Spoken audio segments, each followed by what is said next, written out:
So I ended up giving it 4 out of 5. Shit! What happened?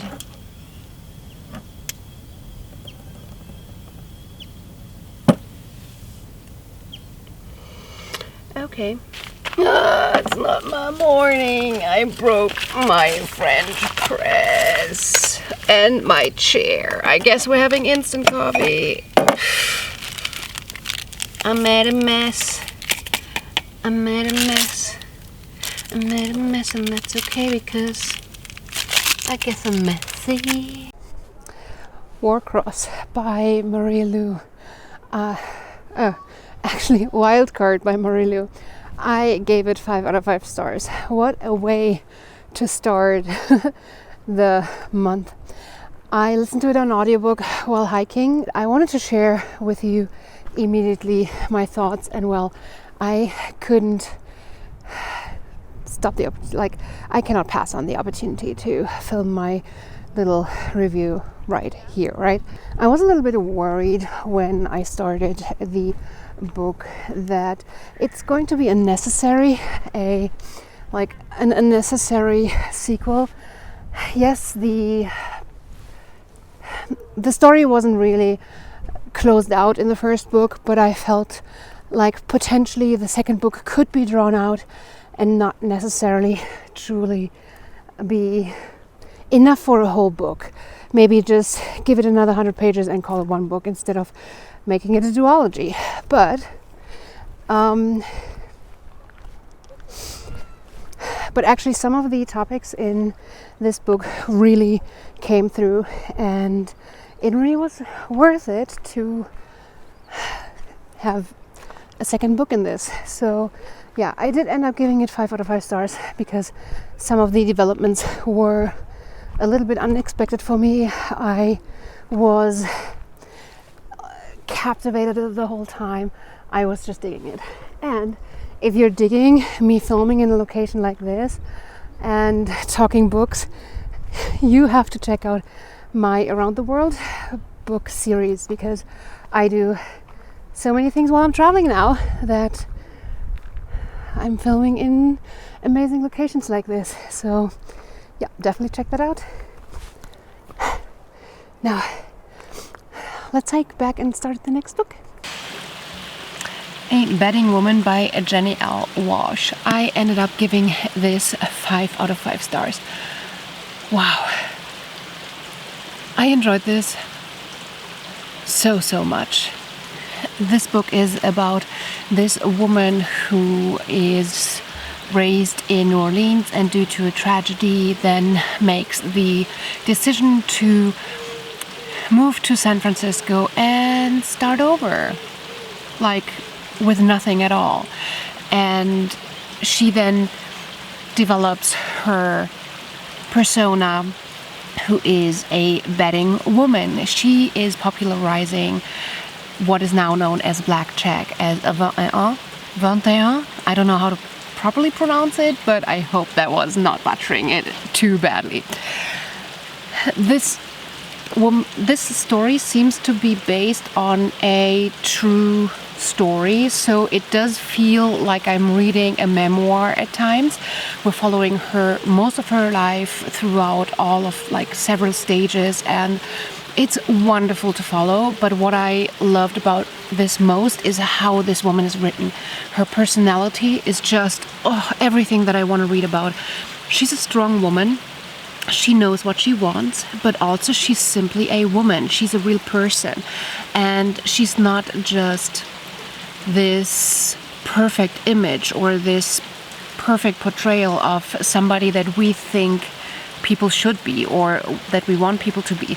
Somebody who's fighting for rights doesn't need to be like an extremist, doesn't need to be a feminist that thinks about things with a 2021 set of mind. I feel like a person who does not want to become a courtesan but wants to become a croupier, even if that has never been done before, it doesn't necessarily mean that you scoff at things that are just the way that they are. Because if you don't know any different, taking a new path will be tough, but it also will potentially come with a little bit less entitlement than a lot of women in historical fiction are written that are fighting for rights. And that's not the case here. This woman is just a real woman. And she has every character trait that I love reading about. At the end of the book, in the note from the author, she's talking about the real woman and what she was able to research about her. And what she wrote is that in all the anecdotes I found of Eleanor, she was warm-hearted, quick-witted, business-savvy, courageous, and tenacious. The attributes led me to believe that perhaps Eleanor didn't tolerate the nickname, which was Madame Moustache, but instead embraced it. And I knew that Eleanor owning the sobriquet was how I wanted my story of her evolving identity to conclude. So that's pretty much what I loved about this, is that she did not start out as the fierce, I'm owning this shit type of woman. She had all these sparks in her, but you can see her develop and grow, and you can see her be faced by very human emotions, by very much the same insecurity that strong women will be faced with as well. So there's this perfect balance between these things, and that makes this so perfect in my eyes. I enjoyed this so much. I don't know if I'm giving this brownie points because it plays in 1849 in the US, which for some reason I'm super intrigued by. I seem to love everything that's written about that decade. Well, about that, like anything like Gold Rush, Civil War. Somehow this era really captures me. I don't know. There's something about it that just intrigues me and I'm drawn to. So I might have given this a brownie point because of this, but I feel like it deserves 5 out of 5 stars. It's amazing. Good morning. Let us make some breakfast while we talk about Imprison the Sky. Imprison the Sky is the second in a duology. It's the Elemente duology. It's the first one is called Rain the Earth, and I really loved that one. And yeah, I really enjoyed the second one too. It follows a completely different narrative. It follows a completely different point of view. So I don't think that you need to freshen up before reading this one. I remember what the world was like and what it looked like and everything, but I don't remember the plot a lot from the first one, but it doesn't seem to matter, which is cool. We're following this lady who is the captain of a ship, but we're also following really, really interesting moral questions in this one, because she is a slave herself and she is a slave trader. So we're getting a little bit of a different narrative from that angle. And she has reasons, obviously, but there is a fight in herself about how good am I and how evil am I, because I play along and I put things first. And then on the other hand, in some places in the book, she's like, why can't I be evil enough to just put myself first? So I do think that's super, super interesting. Overall, what I really liked as well is that there is some type of diversity that is unspoken, so to say.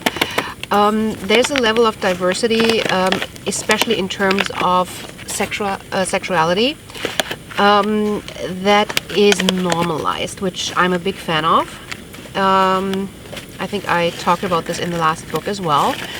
I'm just a big fan of normalizing, especially in fantasy, I feel like. Overall, I found the story interesting enough to not wanting to stop reading. I wanted to know what's happening. It didn't feel like there was a very suspenseful plot, but it just was very enjoyable to follow these characters around. I personally found the main character incredibly likable and relatable in terms of her thoughts and her struggles with what am I doing? Do I have to put myself first versus is it morally wrong what I'm doing?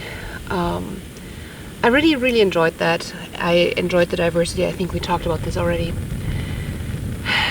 I ended up giving it 4 out of 5 stars because it's a lot of fun.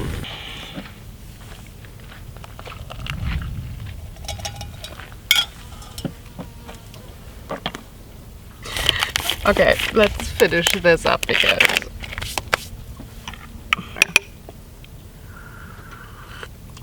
I ended up giving it 4 out of 5 stars.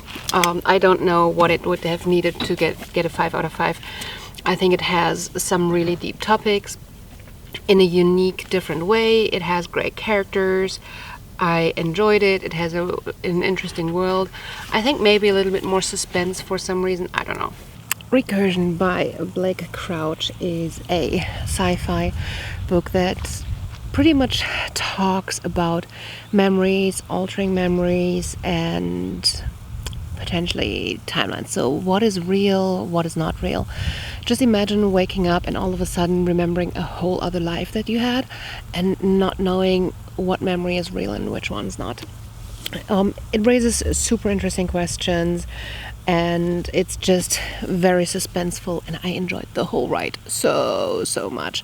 I ended up giving it 4 out of 5 stars. I was leaning towards 5 for the longest time, but there's a few points in this book where my brain just starts to hurt from where Blake Crouch is trying to make this be logical and make sense, and tries to explain some science behind it. And especially when you're working with things like potentially like altering timelines and or time travel and all these kind of things where you might end up coming into loops or meeting yourself or something.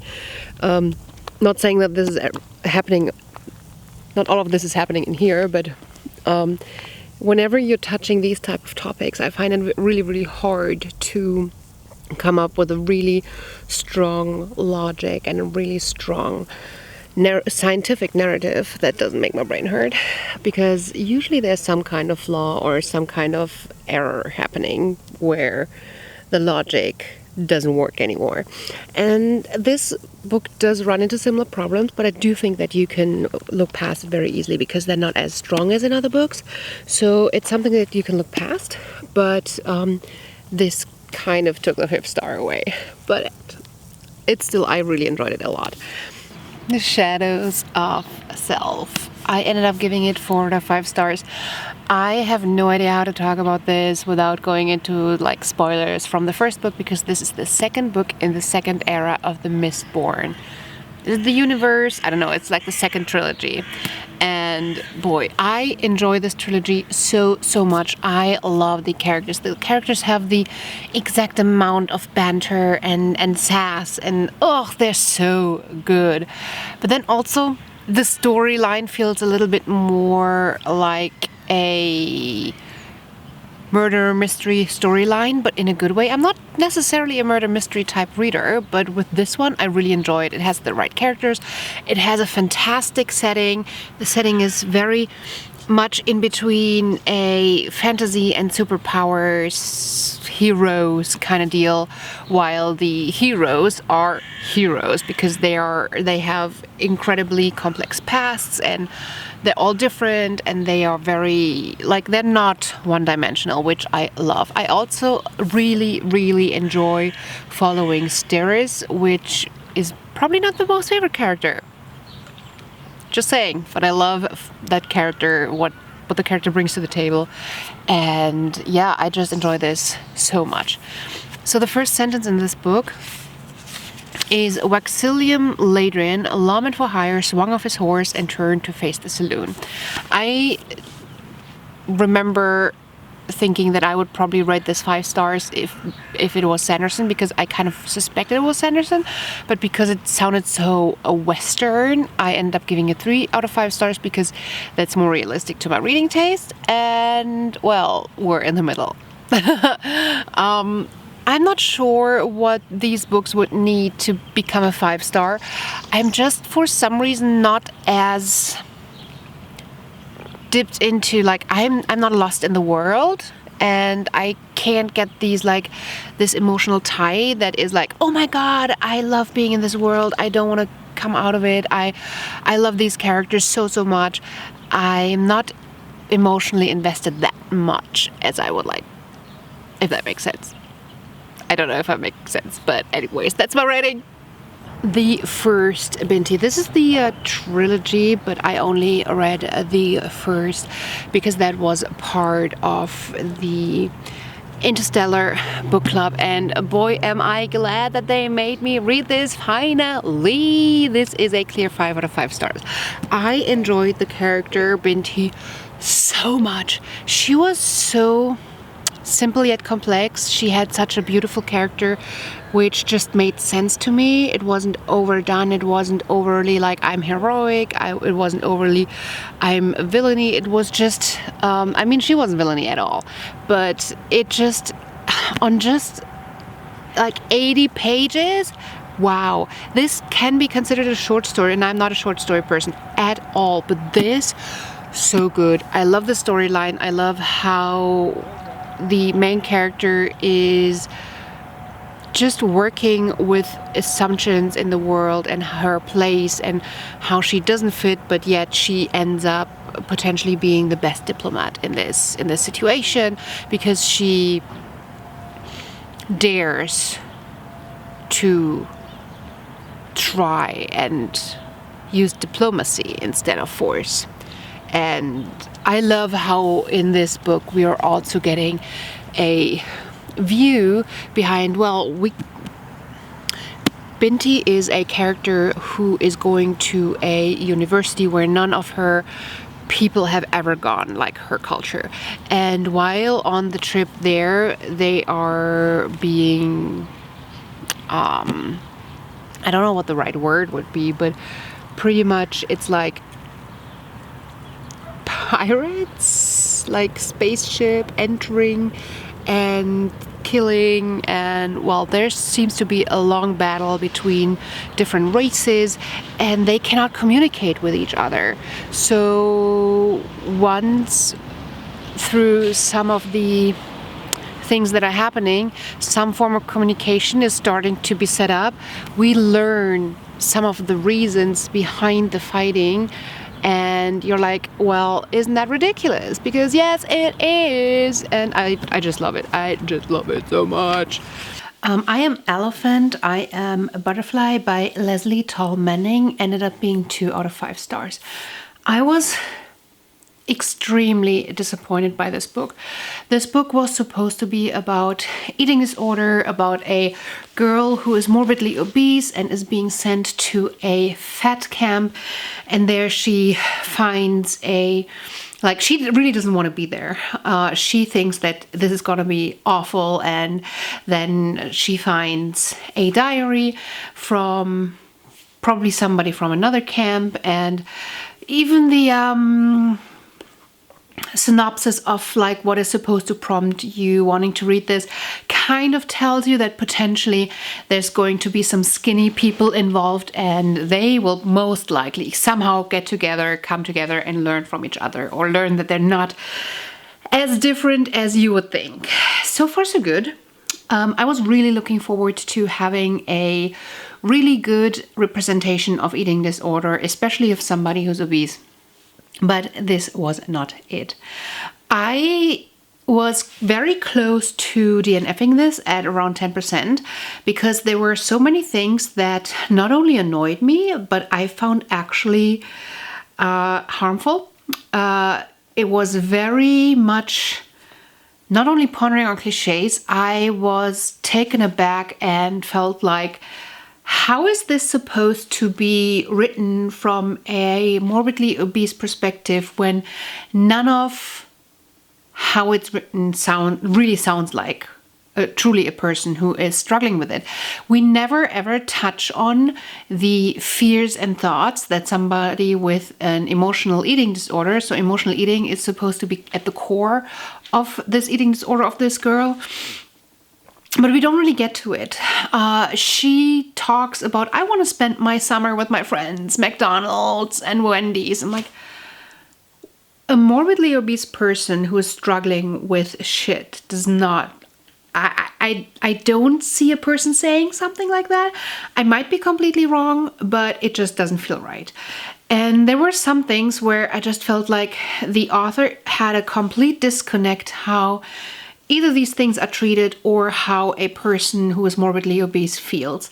And then calling herself and the others fat whales and disgusting and all these kinds of very dramatized, very, very negative words would hint towards somebody who despises themselves and triggers emotional eating, but it wasn't really explored. It's just like, I don't really want to work out. I just want to stuff my face. And she says stuff like that herself, but we never really get to the disorder part. It's just portrayed as somebody who wants to stuff their face and likes it that way and doesn't want to move. And I just felt like there was so much wrong with that camp as well. I mean, just picture this. The family brings the people who are morbidly obese into this camp. In this camp, they're supposed to be learning to exercise, nutrition, eat healthy, and have fun with it. So far, so good. That sounds really good. Now, on the first day, when people are struggling with fears of, oh my gosh, am I going to be hungry all the time? Am I going to be exhausted all the time? Am I going to be able to do this? Is this going to be too much? What they're doing is they are showing them their places where they sleep, and then at the same time they bring the families to feed them, to have a dinner or lunch. And after the kids who are morbidly obese and are there for a reason and to learn to eat healthy and like it, they are then paraded along where the families eat huge portions of mashed potatoes and meatloaf and gravy. And these kids are like, whew, it's not as bad. Like, if that's the food that we're getting, I'm gonna be okay, probably. And then they go into the cafeteria. After seeing what they're feeding their families, they get a vegan whole food meat, which can be really good. I eat these foods all the freaking time, but my foods are nutritiously balanced. There's at least some carbs in it. There's at least some oils in it, like some healthy fats like avocado or nuts and seeds and all of this.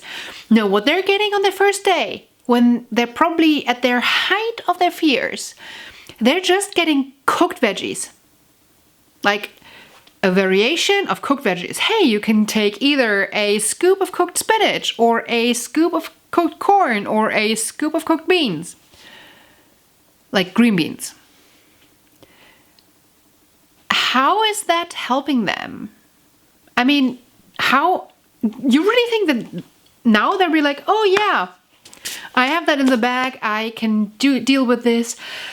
You're feeding into their frenzy, you're feeding into their fears, and it just feels so wrong. If this would be a real camp where they torture kids like that, they have to stop. There's so many things after that where I feel like this camp is actually traumatizing these kids.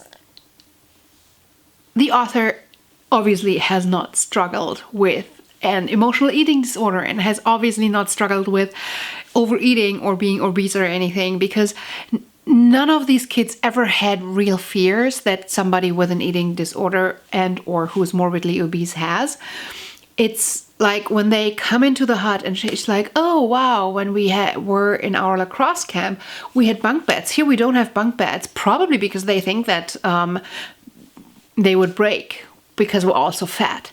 Like, just small changes, small tiny changes to the writing make this girl go into it and be relieved when she sees that there's no bunk beds, only beds on the ground, so that she doesn't have to be the one on top, that she doesn't have to be afraid that it breaks, that she doesn't that she doesn't isn't put in that situation to be afraid that it breaks. Let her be relieved that she doesn't have to make these choices.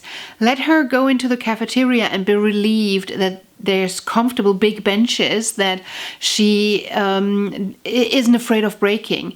And none of these thought processes that somebody who has struggled with obesity are in there. And that is just a huge oversight. Overall, I just felt like this book was more about the skinny people, even though it's not written as a focus in that sense. But the skinny people are portrayed as, oh my God, they're so beautiful. Oh my God, they're perfect. And then you realize, hey, they might have problems and issues too, and we might not be so different.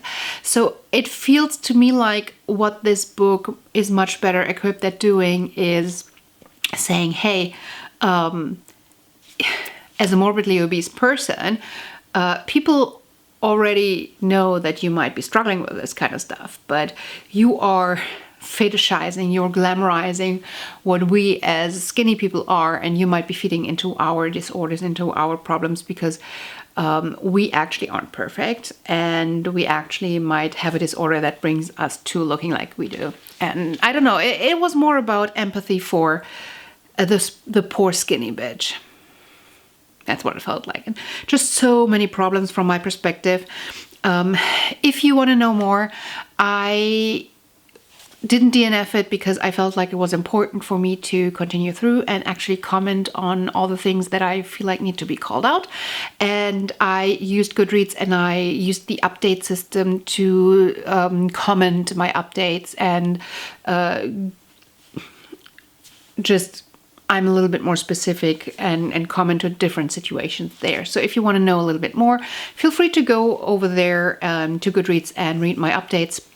And I will be writing a full-on review, but I need a little time to process still, because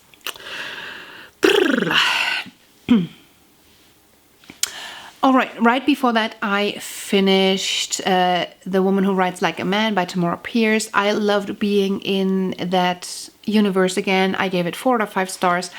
I really want to be back in the Tortal universe. I love Alana, the young girl who wants to learn how to be a knight and disguised as a boy,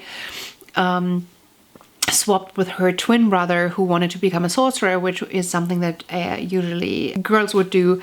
And she's just a strong ass character, and I just love her overall story. I don't think I can go into what the third book is about without going into spoilers, but it is a cute series.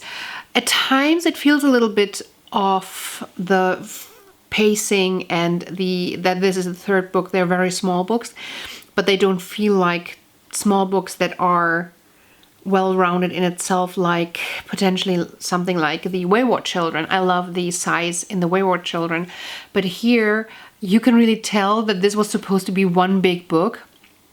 And I would love to have seen it as one big book, but I think I read at one point that when Tamora Pierce was trying to publish them, the publisher pretty much said, with young adult and kids literature, the book cannot be that big and it needed to be like below 300 pages or something.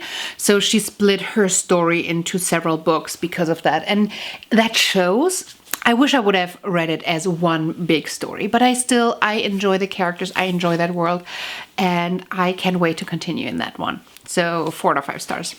I also read 3 graphic novels, White All Around, which I loved. I gave it 5 out of 5 stars. It's like a historical fiction where in a small town, a teacher decides to create a school for Black girls, and kind of a boarding school, and the struggles being able to carve out that space to educate Black girls. And there's this little frenzy feral boy in the woods that is I don't even know how to summarize this. I just loved it so much, and I loved the artwork. It felt a little bit different, but I just enjoyed it so much. If you're at all interested in like Black history and historical fiction, check out this book. It's a graphic novel that is fantastic and I enjoyed it so much. I also finished House Curse, which I ended up giving 3 out of 5 stars.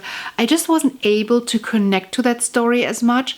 It just felt a little bit off, and in that story I just wasn't sure what the point of the story really was. And the third graphic novel is Villainous, which I enjoyed and gave 4 out of 5 stars. We have this young girl who wants to become part of this superhero group, and she ends up being vilified through something because she was close to becoming a whistleblower, and something then happens and they vilify her so that she is like that nobody would trust her.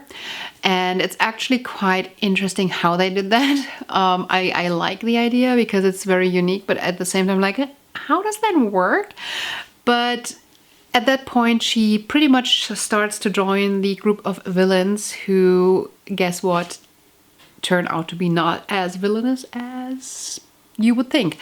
It is a theme that I see a lot lately in the superhero stories, but I like it. I like looking at the heroes and being like, they might not be as heroic as you think, so not against that at all. Then I finished a Raisin in the Sun, and I adore this play. It's a 5 out of 5 stars.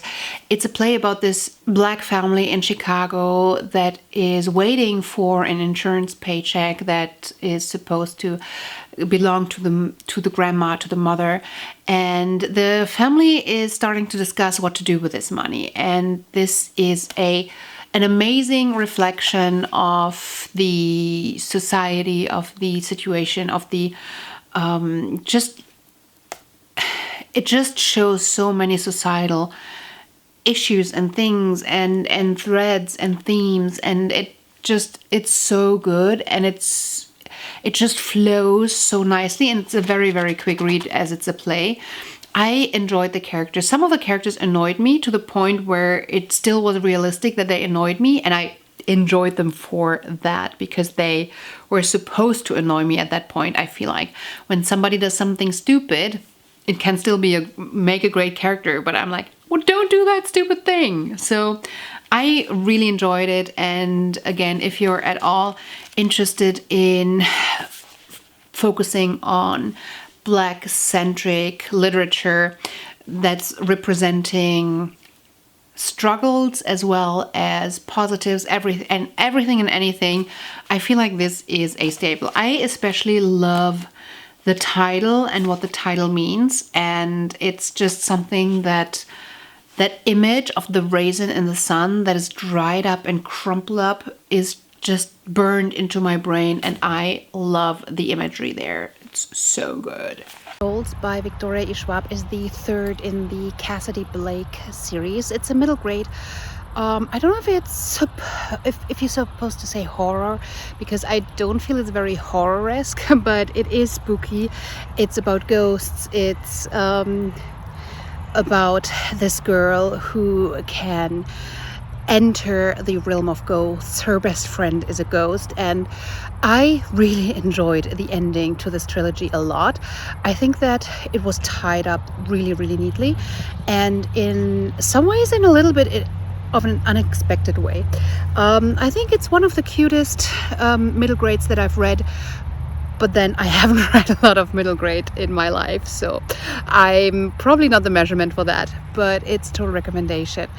I think I ended up giving it 4 out of 5 stars because I wasn't emotionally completely tied to it for some reason, but like in theory it's so good and perfect and cute, and it surprised me in a couple of ways, and that's hard for a middle grade to do, so well done. So The Girl Behind the Wall is a historical fiction that plays in Germany at the time when the Berlin Wall was set up, and it's playing in Berlin. We have twins who live in West Berlin, But one of the twins goes over to East Berlin, which was quite common to still do, even though it was separated. But for different kind of things, you would just cross the border and just go over and do things and then go back, right? Similarly to how you would cross borders now, potentially.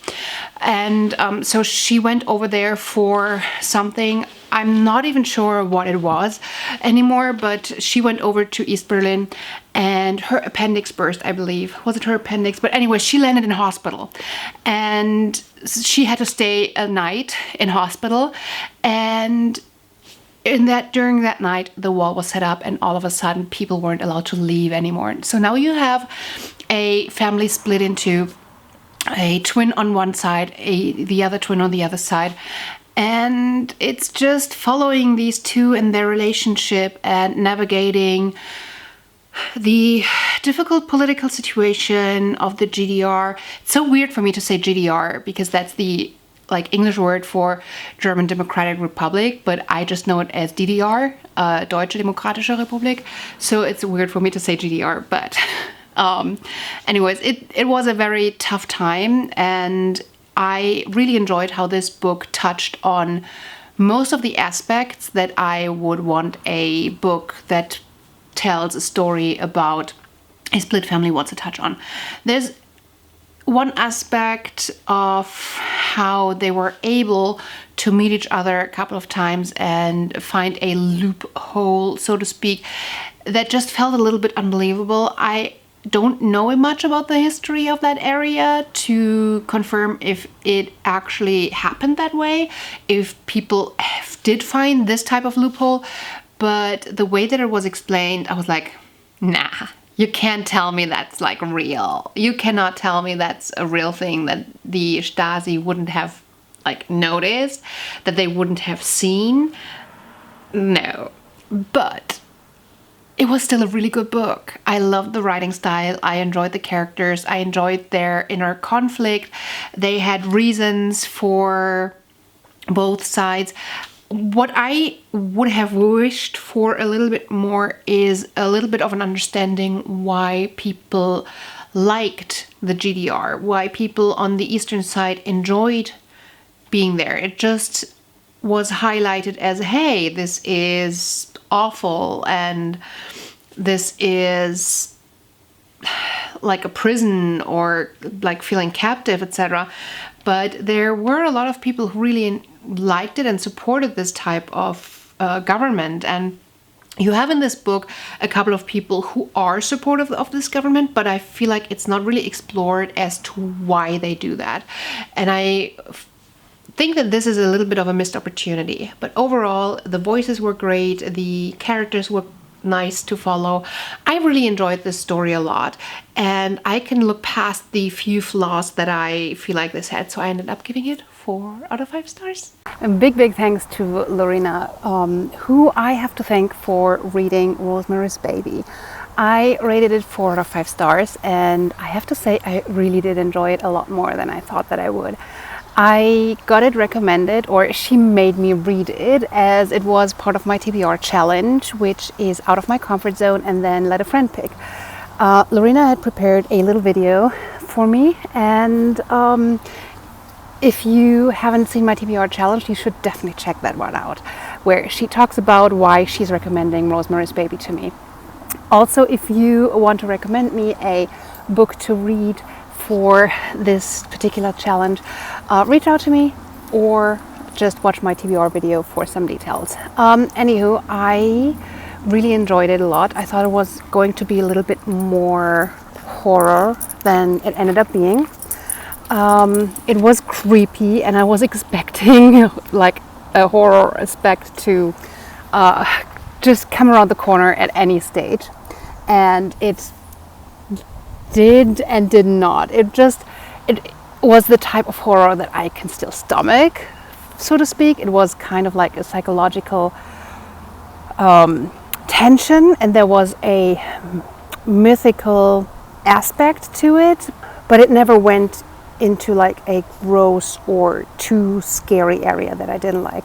Rosemary's Baby mainly is about this woman and her husband who move into this apartment complex she really wants to have a baby, and there's some lovely people living in this apartment complex, but they seem to be a little bit more interested in her and her baby than feels normal. And that's all I'm going to give you. I feel like you should go into this relatively blind. Although I do feel like a lot of it is kind of predictable, a lot of the hints are not too subtle. I would be surprised if you feel surprised by any of the twists and turns of this story, but it's still enjoyable. So it doesn't take away from the experience at all that it is predictable. I think the only thing that I didn't like as much, where I had to rate it down a star, was the ending. I felt like the ending was a little bit weird. It felt like they stopped in the middle of a sentence, and that's just something that I don't like personally. I think this type of open ending is something that other people might enjoy, but I don't. So yeah, the ending kind of was downrated it for me. So still a really enjoyable book, and I can truly recommend it. We Hunt the Flame by Hafsa Faisal. This was simply not for me. I think that if you are into the YA fantasy with a little dash of romance stuff, you might really enjoy this, but it's just not to my taste. I think that we need more books that play in a fantasy world inspired by Arab culture and mythology and everything. And this is one of the main reasons why I was drawn to this book. The book mainly is about the huntress who disguises as a boy to hunt in an area where people usually can't hunt. In terms of, she's kind of the only one who can go in there and come back unscathed. And she is being presented with a quest to go and find a book that will restore magic to their lands, which will remove the issue that is currently created so that she's the only one who can hunt and provide for this village. At the same time, we're following a crown prince who has become this puppet to his evil sultan father, who just makes him be an assassin, and he has lost his heart and soul to this, and he's just ice cold and just doesn't have a care in the world. And he's being sent to stop our hunter from getting this book that restores magic and bring it back to the Sultan.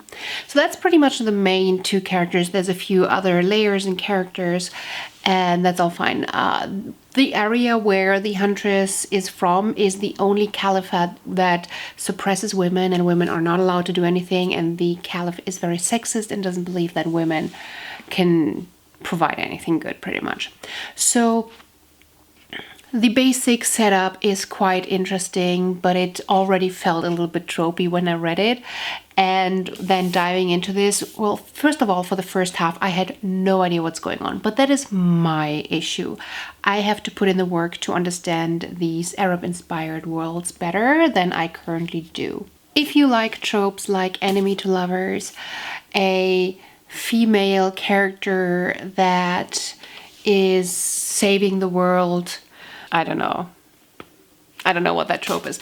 But yeah, enemy to lovers, killing figuratively as much as literally previous lovers to make room for the new enemy to lovers development, then you might really enjoy this book. But that is just something that both of our main characters are characters that are like, oh my god, I cannot love, I am not that type of person, I'm cold because I need to do the things that I need to do, and therefore I cannot love, and I'm just such a desperate and tragic figure, and then they fall for each other. And I mean, I'm sorry if that's a spoiler, but come on, if you haven't expected that, if you're not expecting that, what are you doing? But then the other thing that kind of annoys me is we have this badass character, but this badass character never really is bad. it's just said that she's badass, but we never see it. Whenever we're actually following her, I actually find her, well, whiny is not the right word, but at one point she describes herself as the gazelle that is vulnerable to the lion and runs away. Doesn't sound like a badass hunter to me. And the only way that she's fighting for women's rights is by disguising as a boy and doing things that these people consider very manly and kind of like a tomboyish kind of way. And it stays at this kind of superficial level where we're like, oh my gosh, women are suppressed. And she's like, that shouldn't be the way it is. But it never goes deeper. It never goes to that layer where we're actually empowering all of women, where we're actually trying to play against this sexist role. It's more like, oh, you have this one girl who's different and she's tomboyish, and therefore she's our example why women can be powerful by being the way that you think only men can be. Why can't women be strong and powerful in their own way? Why do they have to fill in these tomboyish roles? Well, why do they have to go hunting to show that a woman can be intelligent? Why can't they be female and very like soft and female and still be that? Why can't we have different types of women who empower? Why do we always have to have this very same figure? It just annoys me, and I just don't feel like the empowerment comes through when you fit a girl into a boy's role to show that women can be that way. Do you know what I mean? I don't know. But anyways, I think that even with this, that annoys me a little, and I had a little bit more hopes for this, but it's the romancy aspect that just annoyed me so much. It's so tragic. I think one of the quotes was, let me pull it up. I wrote it down because it almost made me gag. Could she have been so adamantly against love that she'd inadvertently become a slave to it? No, thank you. So from a overall feeling, this is more of a 2 out of 5 stars. But honestly, the very, very end, the move in perspectives to a different character that I actually enjoyed throughout the story, and who is in a... I just liked the very end, like the very, very, very end. Not the climax ending, it's the very, very, very end. I will be reading the sequel because I put it on my TBR thinking that because of the book club I will be reading it. I was completely convinced that I'm going to enjoy it, and now it's in my TBR game, and if I don't read it I'm going to get punished, so yay for that. It is what it is. I finally finished the 1000th floor. I tried this over and over, and I had the hardest time getting into it in the beginning, but then once I got into, I'd say around page 100, and then all of a sudden it just flew by. Is it objectively the best work? No, it's not. But I had so much fun reading it, kind of like a guilty pleasure fun. It gave me kind of Gossip Girl vibes, although it doesn't have parallels to Gossip Girl. It just has like the atmosphere and the vibe, if you know what I mean. We're following a couple of people who live in this gigantic tower that has 1,000 floors, and this, like, you don't need to exit the tower for anything. There's a whole floor that has a school and roads and anything, and hotels, and everything are on these like 1,000 floors. The higher you get, the wealthier people are, and we are following a couple of people who are pretty high up on the tower and a few people who are rather low. Their whole like social lives intermixing and everything, and it's all kind of surrounding this mystery where we get in the prologue a hint towards something dramatic happening at the end, and the whole book is just a build-up to see who the person we're seeing something dramatic happen to in the prologue could be. And yeah, there's a lot of like social things playing, and that is where the Gossip Girl vibe comes in for me, with like people who are wealthy and are well off, and people who are on the lower end of the wealth spectrum. And it was fun.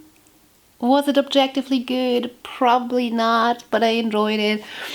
And that's why I'm giving it 3 out of 5 stars. The Book of Lost Friends by Lisa Wingate. I was so looking forward to this, and I did enjoy a lot of the writing style. I enjoyed a lot of the premise, but there's a few things where I'm not sure how to rate this.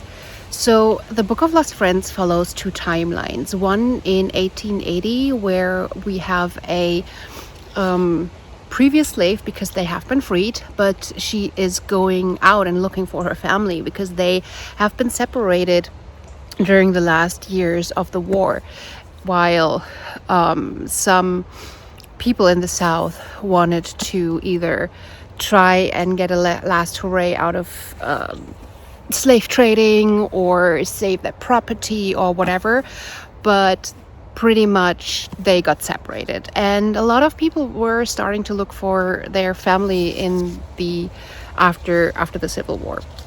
And the past timeline talks about this journey this girl has while she journeys, and I don't want to talk too much about from where to where because I don't want to go into spoilers in case you want to read this, but she, on the way, she sees all these notes from a black church newspaper where people are looking for their friends and family.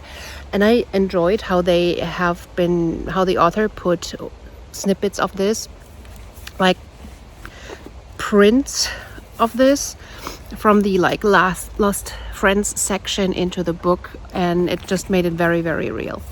Then we have a present timeline in 1980, which is present.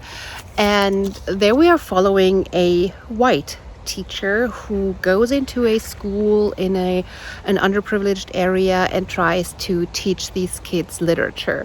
And in the beginning, she's struggling because obviously these like minority black kids don't care about education. They're just like rowdies and unruly and everything. But when she starts to connect them with their own history and creates this project where they research their history, they all of a sudden get super excited. And but she's facing some difficulties with the town because the town doesn't want the history to be uncovered. So that's pretty much the premise, and you already probably hear some of the problems in there, right? But there's not only problems with the white teacher, who kind of plays a little bit of a savior role, and the very, very stereotypical black kids in the present time. The past timeline also has some racism in it, which is probably historically accurate, but we have racism from the black girl towards indigenous people and Irish people, and it is not brought up by the author that it is racist thoughts. So I think at a point where the racist thoughts are not called out by the author that they are racist thoughts, they become feeding a stereotype, because the author isn't helping us and guiding the reader's mind towards that these thoughts are wrong. So while there's a lot of cool history to uncover that I didn't know much about, while she's unpacking a lot of very, very interesting facts in the present time in like 1980, and while she's discussing a lot of problematic things from a good point of view, you can tell that this author is white. And while I don't agree that white authors shouldn't tell these kind of stories, I think yes, a white author should not tell a contemporary story from a point of view that they don't understand. But if we're talking historical fiction, I pretty much think that anybody can write them if you do your research right, because it doesn't matter if you are black or brown or pink or purple. You have to do your research right to accurately do a historical fiction and represent the people that you are talking about in that historical fiction. So you have to do your research right. And while I do think that you can argue that a person who is talking about their own heritage might be having access to representing that history better because they might do the research better, or with the right people, I don't think that it is a no-go. You just have to research right. And I feel like she didn't do the research right or didn't do it justice. I really enjoyed reading this book, but I got more and more uncomfortable with the present timeline and how it felt like feeding into stereotypes and into a white savior thing. So I have a similar experience here with Gone with the Wind, where I enjoyed so much about the book, but at the same time I found it so problematic that I had to end up giving it 1 out of 5 stars. While were those problematic pieces not part of it, I would have given it 5 out of 5 stars. And I feel the same here. And it's also similar to American Dirt, where I ended up giving it, I believe, 4 out of 5 stars, but where I felt like the stereotypes that the book was feeding into weren't as harmful as it was in here. And in the fictional American Dirt, the stereotypes it was feeding into was very clear fictional and very clear, hey, we have like villainous characters who are the stereotypes, and here it's the poor kids stereotype, which I feel is a lot more harmful. And what American Dirt didn't have, what Gone with the Wind and this one have, is the racism that is not called out for being racism. So I don't want to give this a bad rating, but I also don't want to give this a good rating. So I'm going to have to marinate on that a little bit. How would you rate this? Let me know. This is it for the month. I hope you enjoyed my little reviews and my thoughts, and I hope to see you again on my channel real soon. Until then, bye! Just loving this moment.